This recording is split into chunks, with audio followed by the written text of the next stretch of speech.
요즘 한국 교회에 여러 가지 문제들이 참 많이 있지 않습니까? 교회에 여러 가지 문제가 생기면 이 문제를 해결하는 방식이 몇 가지가 있는데, 교회 자체적으로 문제가 해결되지 않으면 우리는 이제 노회나 혹은 총회로 우리 문제를 가져가서 해결을 하는 방법, 한 가지 방법이 있습니다.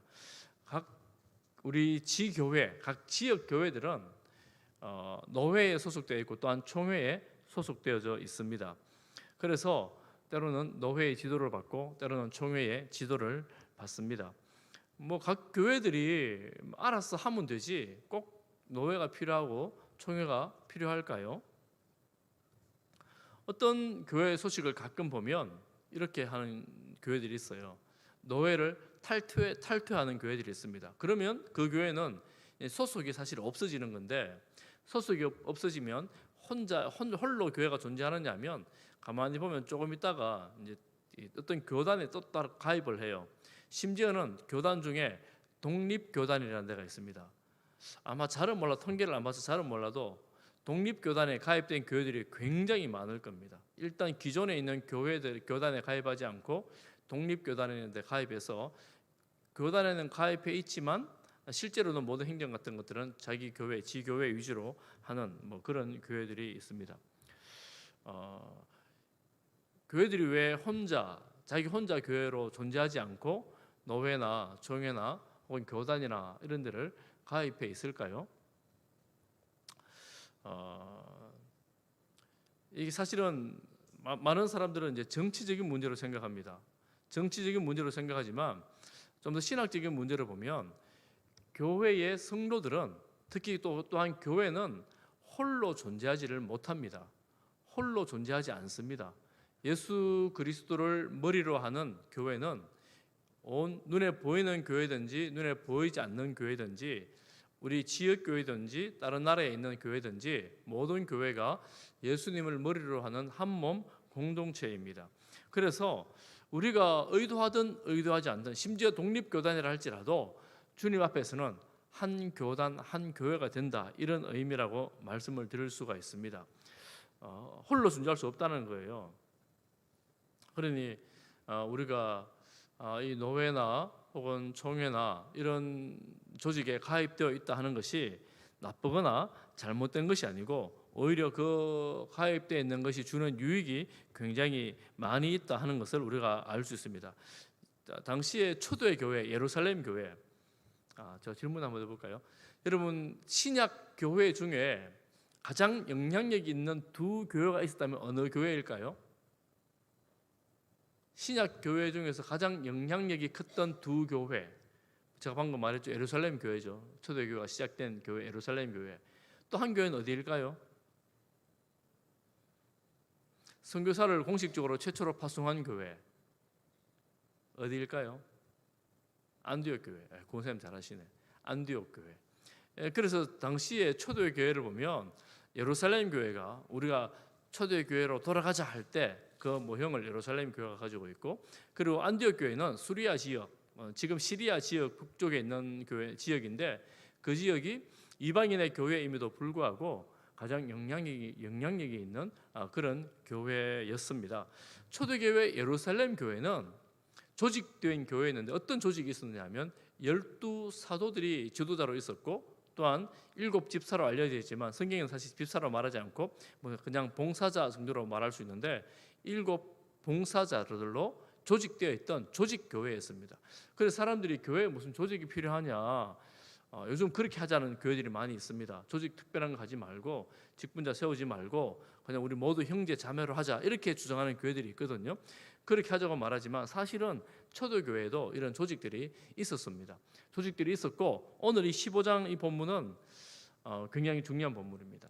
13장이 사도행전 13장이 사도행전은 다 장마다 의의가 있는데, 안디옥 교회에서 최초의 선교사를 공식 파송하는 장이 13장입니다. 그리고 15장은 초대 총회가 모인 기록이라고 할 수가 있습니다. 그래서 최초의 교회의 총회가 모인 회의라고 할 수가 있는데, 오늘 굉장히 의의가 있는 그런 교회라는 겁니다. 오늘 13장에서 이방인의 지역으로 선교사를 파송했고, 바울과 바나바가 이방인의 교회들에게 이방인의 각 도시들마다 교회를 다 세웠어요. 교회를 많이 세웠고 그리고 안디옥 교회로 돌아왔는데 안디옥 교회가 너무 잘 되거든요. 부흥이 돼요. 그러면서 신학적인 문제가 발생을 합니다.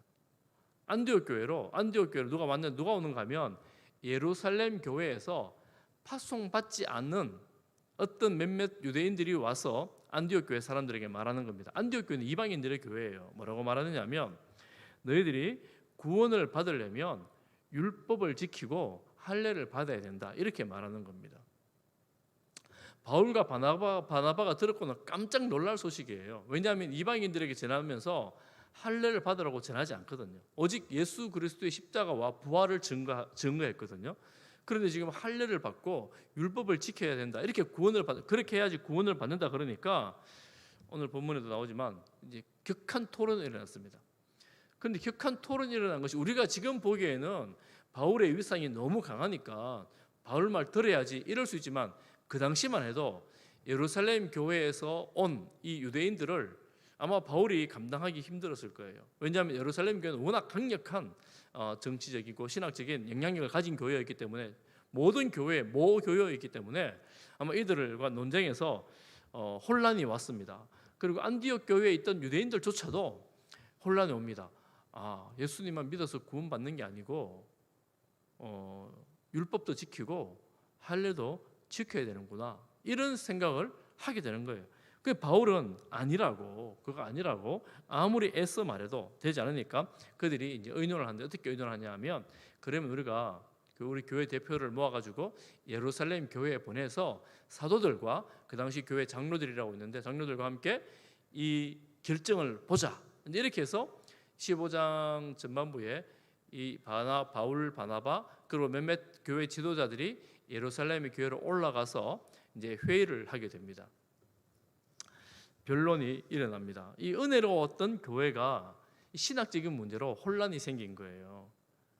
이 복음이 그렇게 흥황하던 교회가 말씀이 강력하게 역사하던 교회에 이 신학적인 문제가 정리가 되질 않는 겁니다. 그래서 정리를 하기 위해서 이제 회의를 열게 되었다 이 말입니다. 회의를 열게 됐어요. 아니다 다를까 예루살렘 교회에 올라가 보니까 먼저 만난 사람들이 바리새파 유대인들입니다. 바리새파 유대인들이 바울 바나바 보고 온 이방인들 그 대표자들을 보고 이렇게 말하는 겁니다. 너희들이 할례를 받고 율법을 지켜야 구원을 받는다. 이방인들도 전부 다 할례 받아라. 이렇게 말을 하는 겁니다. 그러니까 이 바울과 바나바는 너무나 당황스럽고 말이 안 되는 일이에요. 그래서 사도와 장로들이 이 일을 의논하기 위해서 다 모입니다. 총회가 모인 거예요. 너무너무 중요한 결정을 하는 총회가 모인 겁니다. 많은 변론 후에 마무리 좀 되는데 베드로가 일어나서 말을 합니다. 베드로는 11장에서 이미 이방인 고넬료에게 세례를 주었습니다. 그러니까 그 이방인 고넬료가 성령을 받았어요. 눈에 보이도록 성령을 받습니다. 그 너희들이 알지 않느냐? 내가 이미 말했지 않느냐? 이방인에게도 하나님께서 성령을 부어 주셨다. 그런데 이방인들이 지키지도 못할 이 율법을 또 지키라고 너희들도 잘 지키지 못하는 이 멍에를 메우려고 하느냐? 이러면서 베드로가 하는 말이 11절 말씀, 우리 11절 말씀을 다 같이 한번 보겠습니다. 11절입니다. 성경을 보십시오. 11절 시작. 그러나 우리는 그들이 우리와 동일하게 주 예수의 은혜로 구원받는 줄을 믿노라 하니라. 하반절만 읽습니다. 주 예수의 은혜로 시작. 주 예수의 은혜로. 이게 바울과 바나바가 강력하게 전했던 겁니다. 율법을 지키거나 할례를 받아서 구원을 받는 것이 아니라 주 예수 그리스도의 은혜로 우리가 구원을 받는다 하는 것입니다. 베드로가 이 말을 했어요. 베드로가 이 말을 하니까 이제 바나바와 바울이 1차 전도여행을 마치고 났기 때문에 이방인 전도를 한번 하고 온 거예요. 우리가 이방인 전도를 해보니까 할례 받지 않아도 이방인들에게도 하나님께서 성령을 부어 주셨다라는 표적과 기사가 일어난 이야기들을 또 하는 겁니다. 이렇게 한 다음에 그 당시 총회의 의장이었던 야고보가 있습니다. 야고보는 사도 야고보가 아니고 예수님의 제자 야고보입니다. 사도 야고보는 이미 순교를 했어요. 예수님의 제자 야고보가 총회 의장이었는데 정리를 합니다. 정리를 하는데 이제 이 총회의 결과를 말하는데 어떻게 정리를 하느냐 하면 우리가 다 읽지는 않았는데 19절 말씀에 보면 성경에 여러분 19절 말씀에 보면 이방인 중에서 하나님께로 돌아오는 자들을 괴롭게 하지 말고 이렇게 말합니다. 즉 이방인들이 예수 믿는데 방해되는 것 좀 하지 말라는 거예요. 예수님 하나님 믿게 하는데 방해되는 요소를 만들지 말라는 거예요. 만들지 말고 근데 또 말합니다. 그러면 어떻게 해야 되는가? 20절 말씀에 보면 우상에 더러운 것, 음행, 목매어 죽인 것, 피를 멀리하자. 요거를 결정을 하는 거예요. 그러니까 우상에 관련된 것을 금하고 음행을 금하고 목매어 죽인 것하고 피를 하고는 관련이 있는 거예요. 이게 사실은 관련이 있는 건데 이렇게 요 세 가지를 금하는 걸로 정하자 이렇게 말하는 겁니다. 우상에 더러운 것하고 음행 이거는 그리고 목매어 죽인 거는 그 당시 우상을 섬기는 사람들에게 있어서 뗄래야 뗄 수 없는 거예요. 그 당시 헬라들 도시들마다 우상이 많았거든요. 그리스 로마 신화에 나오는 거의 모든 우상들이 그 당시 도시들에 다 있었습니다. 그러니까 우상을 섬기는 그 우상을 멀리하고 또 그 당시에는 우상을 섬기는 재래 의식이 이 음란한 것과 다 관련이 있었습니다. 그러니까 이 음행을 멀리해야 된다. 그리고 우상에 드리는 제물들을 할 때 이제 목매어 죽이고 또 이 피를 가지고 드리는 제물들이 있는데 이런 것들을 멀리해야 된다. 이렇게 이제 세 가지를 금하는 겁니다.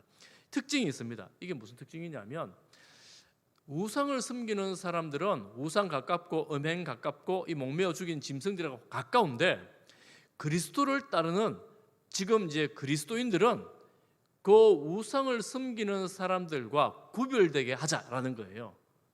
구별된 삶을 살도록 하자. 그런데 이게 지금 유대인들의 입장에서 봤을 때는 할례가 빠졌어요. 율법을 지켜야 된다는 말이 빠집니다. 그러니까 구원을 받는 데 있어서 오직 은혜로 구원을 받고 그렇지만 이방인들과 구별되는 삶을 살도록 하자고 결의를 한 겁니다. 여러분 이게 참 중요한 결정이 됐어요. 만약 이 결정이 그때 안 됐으면 어떻게 되느냐? 우리도 지금까지 할례를 지켜야 구원을 받는 거예요. 율법을 지켜야 구원을 받는 거예요. 사실은 이 율법 논쟁은 오늘날에도 신학적인 논쟁이 있습니다. 신학자들이 논쟁을 합니다. 율법 지켜야 된다 이렇게 말하는 사람들이 있어요. 어쨌든 이 사도행전 15장의 이 회의의 결정으로 인해서 우리 그리스도인들이 할례를 받지 않아도 구원을 받는 성도들이 됐습니다. 오직 예수 그리스도를 믿음으로 그 은혜로 구원받는다는 신학이 딱 정립이 된 거예요. 그래서 성경에 딱 기록이 된 거예요. 은혜로 받는 구원. 그렇지만 은혜로 구원받았기 때문에 마음대로 막 사는 것이 아니라 세상과 구별되는 삶을 살아야 된다라고 이 본문이 우리에게 오늘날 교훈하고 있는 겁니다. 예수 믿는 사람들은 세상과 다르게 살아야 돼요. 이게 제가 다음 주일도 조금 말씀을 드리려고 하는데 우리는 은혜로 구원받았으니까 예수님만 믿으면 그만이지. 여러분 절대로 그렇지 않습니다. 예수님만 믿으면 그만인데 맞아요. 구원은 예수 믿음으로 받는데 그 구원받은 백성의 삶이 반드시 따르게 되어 있어요.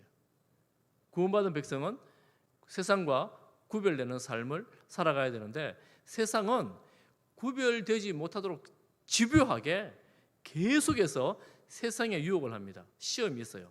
세상 사람 다 이렇게 하니까 너도 이렇게 살아라. 이제 이렇게 계속해서 유혹을 합니다. 예수 믿는 사람들은 그 세상의 유혹을 거절하고 주님 믿는 삶의 방식을 고수해 나가는 그런 사람들입니다. 그래서 세상이 예수 믿는 줄을 알아요. 모를 수가 없어요. 예수 믿는 사람들은 세상과 다르기 때문에 모를 수가 없는 거예요. 우리가 그렇게 살아야 될 사람들입니다. 오늘 이 회의에서 그렇게 됐습니다. 그리고 이제 어떻게 되느냐면 이 내용을 편지로 써서 각 지역 교회들에 다 보내자 이렇게 해서 이 편지를 보내기로 결정을 하고 유다와 그 예루살렘 교회 대표자들 유다와 실라 두 사람 그리고 바울과 그 안디옥 교회에서 올라온 사람들이 대표자가 돼서 이제 다시 돌아갑니다. 이렇게 하니까 이방인들이 너무 기쁜 거예요. 야, 우리가 율법으로 인하여 구원을 받는 게 아니고 오직 은혜로 인하여 구원을 받는다는 이 말씀이 그들에게 얼마나 자유를 주겠습니까? 그렇게 자유함으로 예수를 믿고 따르게 되는 겁니다. 오늘 이 회의, 예루살렘 총회가 주는 의의가 몇 가지가 있는데, 그 한 가지는 예전에는 중요한 결정을 할 때 어떻게 했습니까? 하나님이 계시로 보여주든지 꿈으로 나타나든지 환상으로 들려주든지 이렇게 해서 중요한 결정을 선지자나 제사장이 딱 말하면 그게 다 결정이 돼요. 그런데 지금 사도행전 15장의 내용은 하나님의 계시나 꿈이나 환상이 아니라 무엇으로 결정했다고요? 회의로 결정을 한 거예요. 회의로. 이게 초대 회의가 되는 겁니다. 사실은 이것보다 먼저 이제 회의로 결정한 게 또 한 가지가 있습니다. 그게 뭐냐면 7 봉사자들을 뽑을 때, 그전에는 이렇게 제비 뽑기를 했어요. 누구를 뽑을까요, 하나님? 그럼 제비를 뽑습니다. 이렇게 뽑아요. 다 구역이 다 제비를 뽑잖아요. 그런데 7 봉사자들을 뽑을 때는 어떻게 뽑습니까? 모든 사람의 뜻을 모아서 이제 뽑습니다. 그러니 지금 사도행전에 넘어오면서 이 하나님께서 일하시는 방식이 요즘 말로 하면 굉장히 민주적인 방식이 되었습니다. 그래서 장로교라는 우리 교단은 이 민주적인 방식을 추구하는 교단입니다. 그래서 우리가 투표를 해서 그 직분자를 뽑고 투표를 해서 어떤 중요한 결정들을 하는 것이 바로 이 전례에서 나왔다, 이렇게 볼 수가 있습니다. 그러면 하나님께서 환상이나 특별한 꿈이나 특별히 들었다는 말씀, 이런 것들에 대해서 저희들은 일단은 굉장히 조심하고 많은 경우에 배격하는 경우가 많습니다. 제가 말씀을 드렸던가요? 금요일날 말씀을 드렸나요? 제가 신천에 나가서 신천지 만났는데 자꾸 그러는 거예요. 자기 그 총회장님이 계시를 받았다는 거예요. 계시를. 그래서 제가 그랬죠. 계시 받은 사람들 많다. 다 문수명도 계시 받았고 이단 교수들 전부 다 계시 받은 사람들이다. 이러니까 자기 교주는 특별히 받았대요. 다르게 받았대요. 그러니까 계시가 계속 된다는 이게 굉장히 위험한 주장이에요. 사실은 저희들은 신학적으로 계시는 끝이 났다, 이렇게 믿습니다. 하나님께서 감동을 주시든지 우리를 깨닫게 하시는 그런 방법들이 있습니다. 그렇지만 하나님께서 말씀하셔가지고 이게 하나님의 말씀의 권위를 가지는 계시는 없습니다. 그 누군가가 내가 하나님의 계시를 받아가지고 내가 메시아니 대언자니 보혜사니 막 이러면 전부 다 이단이 되는 거예요. 왜냐하면 계시가 끝이 났고 더 이상의 예수님 외에 더 이상의 구원자는 필요가 없거든요. 근데 예수님으로 부족하고 자꾸 이러면서 자꾸 이런 말들을 하니까 그래서 이단이 되는 거예요. 지금 사도행전에서 벌써 회의를 통해서 결정하는 이런 내용들이 나온다라는 것을 볼 때 우리가 더 잘 알 수가 있게 되는 것이지요. 이렇게 될 때 어떻게 되느냐 하면 하나님의 교회가 평안하여졌다, 이렇게 말합니다. 이방인의 교회들도 더 평안하여 든든히 세워지게 되는 것입니다. 그런데 한 가지 이제 어려운 점이 생기게 됩니다. 여러분 서신서, 바울 서신서를 쭉 보면 구약의 신약의 서신서를 쭉 보면 계속해서 반복해서 나오는 내용이 있는데 그게 뭐냐면 이단들에 대한 내용이에요. 거짓 교사들에 대한 내용들, 주의해라, 조심해라, 쫓아내라, 발도 붙이지 못하게 해라, 멀리해라, 이런 내용들이 계속 나옵니다. 그 이단들 중에 한 가지가 뭐냐면 율법주의예요. 그러니까 지금 이때에 율법을 지켜야 구원을 받는다라고 주장했던 이런 사람들이 이 도리에, 이 총회의 의견에 순종하지 않고 자기의 뜻을 가지고 계속해서 율법 지켜야 구원받는다 하는 교회마다 막 이렇게 얘기를 하고 다니는 거예요. 불순종하는 거예요.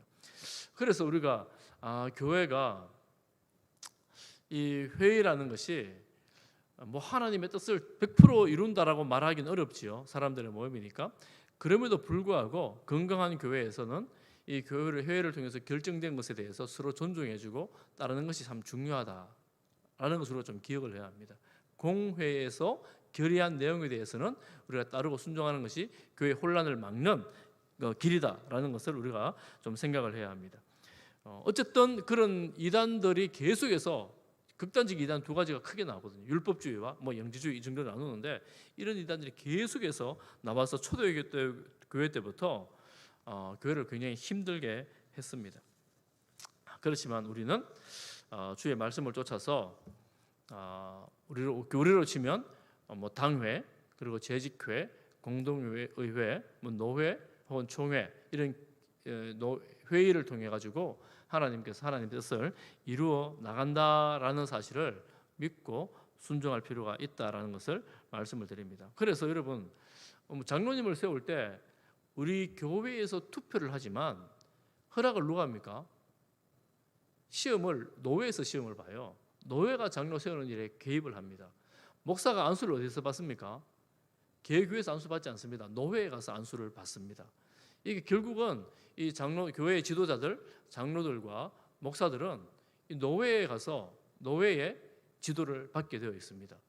그러니 이 노회가 가지는 교회가 가지는 어쩌면 그 고난에 있어서 노회가 가지는 고난이 굉장히 크다 이렇게 말씀할 수 있습니다. 제가 성지교회 올 때도 노회에서 허락을 해서 제가 담임으로 올 수가 있습니다. 지금도 누군가 교회에서 담임 목사를 청하려고 할 때 노회에 허락을 받습니다. 그래서 이 노회라는 것을 무시하거나 혹은 뭐 이렇게 반대하거나 이러기 전에 좀 유의하고 잘 살필 필요가 있다라는 것을 오늘 이 본문을 통해 우리가 깨달을 수 있습니다. 오늘 제가 결론으로 했던 말씀을 다시 한번 반복하면서 말씀을 드리는 것은 이 최초의 회의를 통해서 가장 중요한 신학적 내용이 결정되었다. 그것이 무엇이라고요? 예수의 은혜로 구원받는다 하는 것이 결정되었다라는 겁니다. 그러니 우리가 이 믿음의 도위에 굳게 서 있기를 바랍니다.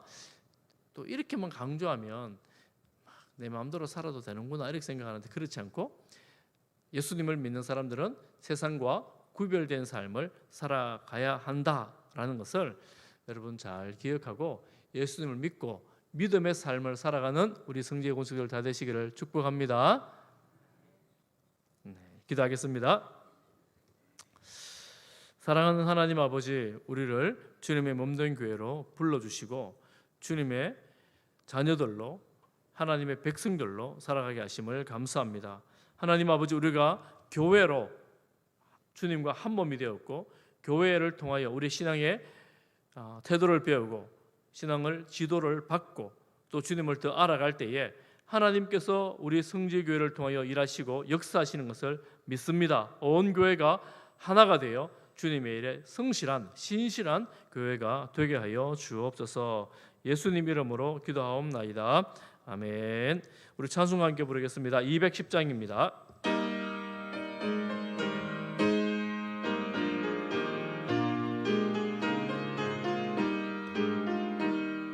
시온 성과 같은 교회 그의 영광 한없다. 허락하신 말씀대로 주가 친히 세웠다. 반석 위에 세운 교회 흔들 자가 누구랴. 모든 원수의 와사도 아무 근심 없도다. 생명샘이 솟아나와 모든 성도 마시니 언제든지 흘러넘쳐 부족함이 없도다. 이런 물이 흘러가니 목마를 자 누구랴. 주의 은혜 풍족하여 넘치고도 넘친다. 주의 은혜 내가 받아 시온 백성 되는 때 세상 사람 비방해도 주를 찬송하리라. 세상 헛된 모든 영광 아침 안개 같으나 주의 자녀 아들 복은 영원 무궁하도다.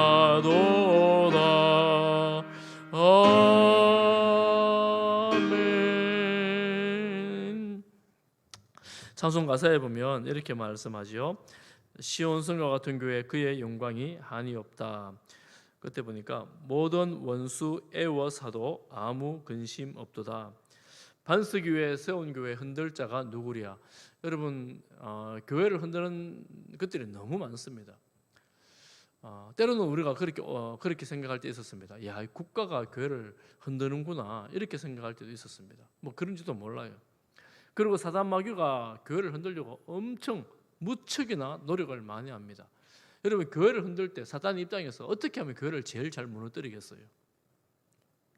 교회가 교리적으로 혼란스러우면 교회가 제일 어려워집니다. 그리고 교회가 지도자가 흔들리면 제일 어려워집니다. 안 그렇겠습니까? 그러지 않겠어요? 그러니 목사는 사단의 타겟이고 교회 지도자들은 사단의 타겟이 됩니다. 어쨌든 어떤 상황에서든 교회가 세상에 흔들림에 무너지지 않습니다. 왜냐하면 교회가 목사 것도 아니요, 장로 것도 아니요, 성로 것도 아니고 누구의 것입니까? 주님의 것입니다. 교회는 오직 주님의 것이기 때문에 주님께서 지키시고 주님께서 보호하십니다. 그래서 교회를 생각하면서 내가 이 교회를 지켰다라는 생각은 여러분 굉장히 위험한 생각이에요. 여러분 내가 지키는 게 아니고 주님께서 교회를 지켜주십니다. 만약에 만에 하나 교회가 사라져야 되겠다고 생각되면 주님께서 교회를 없애는 거예요. 그래서 주님은 이 땅의 교회를 2000년 동안 없애지 않으셨어요. 어쨌든 주님의 교회를 지켜오시고 주님의 교회를 더 든든하게 하셨습니다. 인간적으로 생각해 보면 야, 교회가 이거 어떻게 되겠나, 어떻게 무너지겠다 이런 생각 들 때가 있는데 하나님은 하나님의 교회의 주인으로서 절대로 그렇게 가볍게 교회를 다스리지 않습니다. 그러면 우리가 더 집중해야 될 때가 어디냐면 하나님, 우리 주님께서 기뻐하시는 교회, 주님께서 원하시는 일에 힘써 함께하는 교회, 주님께서 무엇을 원하실까 집중하는 교회, 이런 교회가 주님 기뻐하시는 교회로 든든히 세워지는 교회입니다. 우리 교회가 그런 교회로 되어가기를 간절히 소망하고 또 그런 교회인 줄을 믿습니다. 그리고 성도들이 한마음 한뜻 되어져서 주님께서 원하시는 교회로, 주님 기뻐하시는 교회로 든든히 세워지게 하여 주옵소서. 이단들은 계속해서 흔들어댑니다. 제가 지난주에 나갔을 때도 한 분이 그래요. 자기가 다른 교회 다니다가 여기 왔는데 여기가 맞는 것 같대요. 그럼 무슨 교회 다녔는데요? 그러니까 수성교회 어떤 교회 이름을 말해요. 제가 확인 한번 해보려고. 그분 이름을 내가 적어왔거든요. 확인 한번 해보려고요. 그리고 그분이 하는 말이 그거예요. 교회에서는 성경을 안 가르쳐주더라는 거예요. 성경을 안 가르쳐주더래요. 제가 잘 아는 교회, 잘은 몰라도 조금 아는 교회인데 너무 안타깝잖아요.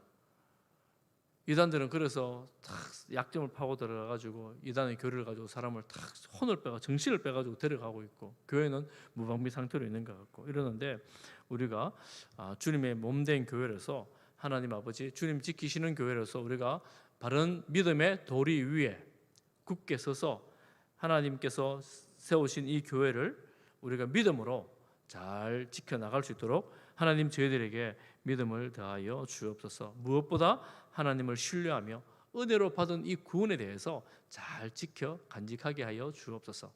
제가 은혜로 받은 구원을 강조하는 이유는 이단들 중에 가장 큰 특징 중에 한 가지가 구원받으려면 이거 해야 된다라고 주장하기 때문에 그래요. 이것에서 구원받는 게 아니고 우리는 은혜로 받은 구원입니다. 꼭 기억하십시오. 우리 마음에 은혜로 받은 구원을 간직하게 하여 주옵소서. 이 큰 은혜 가운데에 살아가게 하옵소서. 이 시간 우리 다 같이 한번 기도할 때에